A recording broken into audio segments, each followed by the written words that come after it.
Have you been wondering if you can make a grapevine wreath? Well, that is exactly what we're doing today. Hello, my sweet friends, and welcome to DIY with Nadia. Whether you are a beginner, somewhere in the middle, or an expert, it doesn't matter. This is one of those wreaths that you can make with whatever florals, whatever greenery you have on hand at your home right now, and you can make it look like it's $150. Just follow the steps I'm going to show you today, and you are going to have a gorgeous grapevine wreath. To help me make my wreath, I'm going to be using a glue skillet today. I'm sure you have seen one of these in other videos or in craft stores. So Surebonder partnered with Grace Monroe Home, and they have this gorgeous glue skillet. Let me open it up super quick. Here's what you have a chance to win. A skillet with an on-off button and low-high setting, some stir sticks to help you stir the glue, some pellets, and a gorgeous pink silicone mat. I love using these silicone mats because when a hot glue drips on them, you just flick it off after it dries. That's it. These are really cool to use. All the details on the giveaway are at the end of the video because right now we need to get started on our gorgeous grapevine wreath.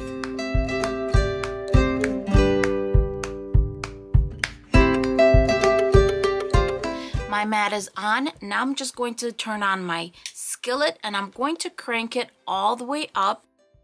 There you go. That should be more than enough. When my pellets melt, I'm going to turn this to low while I work. While I'm melting my pellets, I'm going to grab my wreath.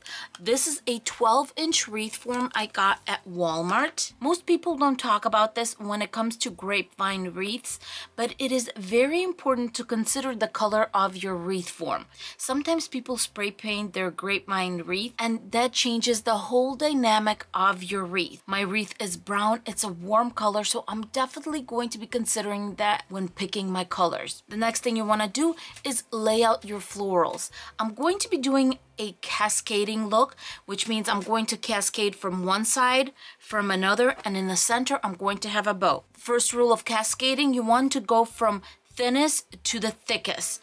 Thinnest being something like this, one of my branches. Next, I'm going to bring in these mini mums. And yes, all my florals are from the Dollar Tree. Next, I'm going to bring more orange. And as you can see, everything's getting bigger. And to finish off, we have gorgeous mums.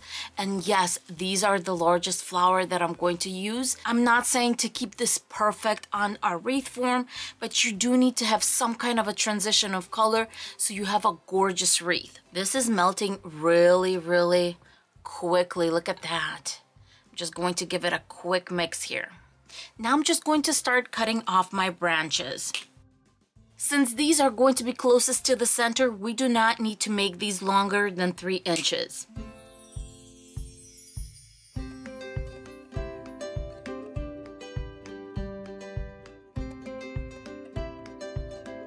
By the time I cut everything up, my hot glue is ready, so I'm just lowering the temperature all the way down. Grapevine wreaths are not usually perfectly circular, so I pick the nicest part of the wreath and I use that as my exposed part, and that means that this part is where I'm going to put the florals.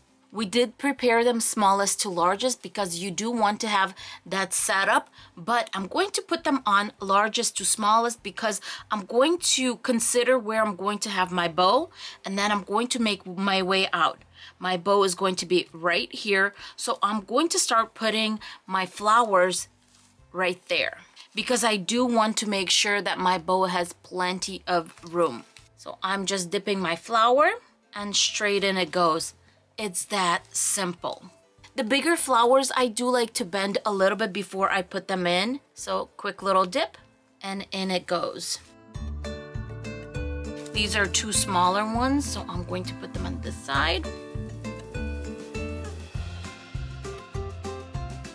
Sometimes with these, I like to combine them. So I'll take 2 of these and crisscross them like that. That way it makes for a fuller little bundle. I decided to bring a few of these yellow ones in. Next, I'm going to be using these mini mums. I absolutely love these. If you've seen any of my fall wreaths where I used florals or anything centerpieces, I have used these in many of my projects because they're just so elegant and so beautiful. I'm seriously just a little bit obsessed with these.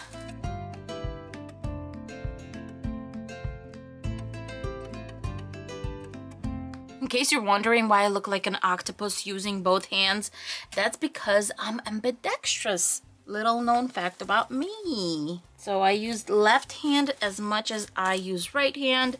I draw with one hand and color with the other, and it helps in situations like this. I think I want it to be a little bit fuller right here. As you can see, I'm going so quick with this wreath, and that's because I have my skillet and all I have to do is dip and go, dip and go, dip and go.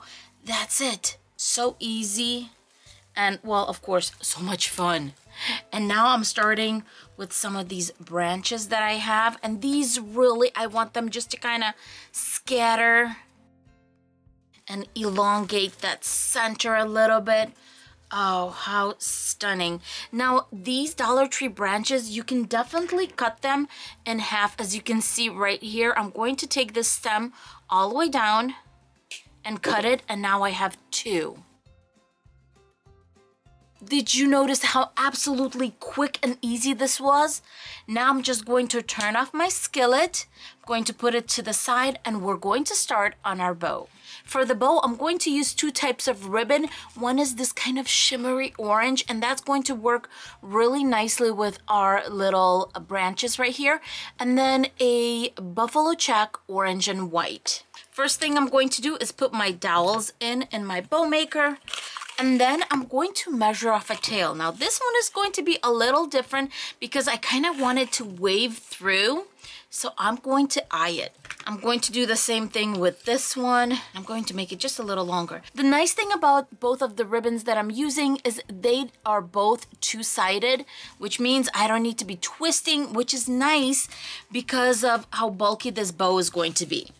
I'm going to measure off 5 inches and start making my bow. 5 inches on this side, and I'm just kind of zigzagging it or snaking it, whatever you want to call it. To make this a nice full bow, I decided to make it an 8-loop bow, which means 4 loops on each side. So far I have 3 here, and this is my 4th one on this side. Now I'm just going to measure off to make sure I cut both of these at about the same length. And this one's going to go on top. It's just a habit of mine that I do that.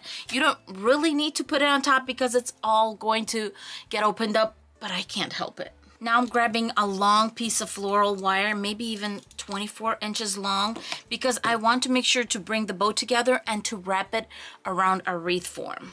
Find my center. And then I'm just going to fold my bow in half, give it a few twists. I'm just going to twist it around the center a few times and a few more times in the back. And now I'm ready to attach it to our wreath form. I'm going to make a few twists. And then I'm going to twist it back. There you go. I twisted around one more time. And I made it long enough that I can wrap it around one more time and twist it in the front.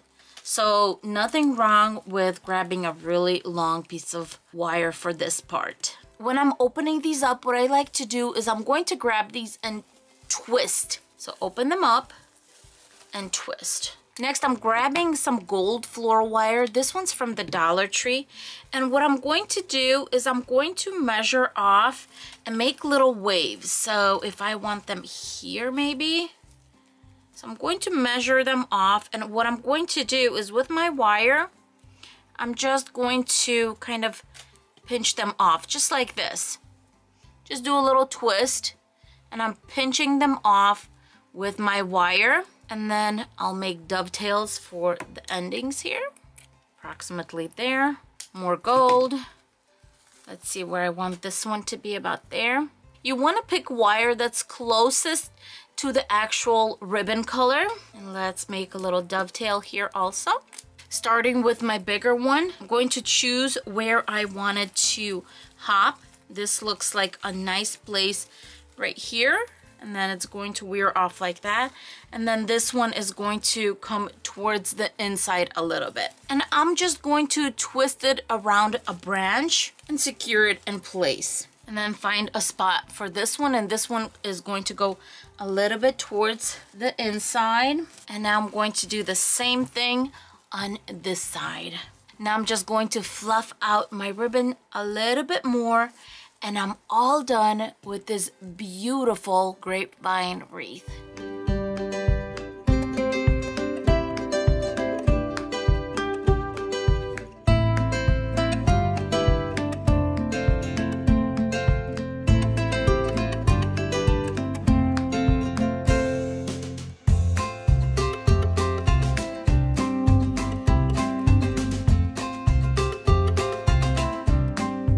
I hope this video inspired you to make your own grapevine wreath, and in the comments below I would love to hear what the theme for your wreath is going to be. Let's go over what you're getting in the giveaway. This gorgeous silicone mat, then our glue skillet, 2 stirring sticks, and some hot glue pellets. I'm going to be using a YouTube comment picker to pick the winner, so it's fair for everyone. And all you have to do is comment on this video with a pink emoji, whether it's a little heart or a flower. And that's because Grace Monroe Home loves their pink. And this giveaway expires October 12th, midnight Eastern Standard Time. In the description box below, I'm going to include the Surebonder website, social medias, and also where you can get a skillet just like this in case you weren't able to win. If you love wreath tutorials like this one, don't forget to subscribe, hit the bell, and also the thumbs up button, because that's what helps this video and this channel grow. For all my subscribers that have been with me, you know how much I appreciate and love every single one of you. So if you want to see more videos, more tutorials, I have them right here for you. I hope you enjoy them, and I will see you in the next video. Bye bye, my sweet friends. Mwah!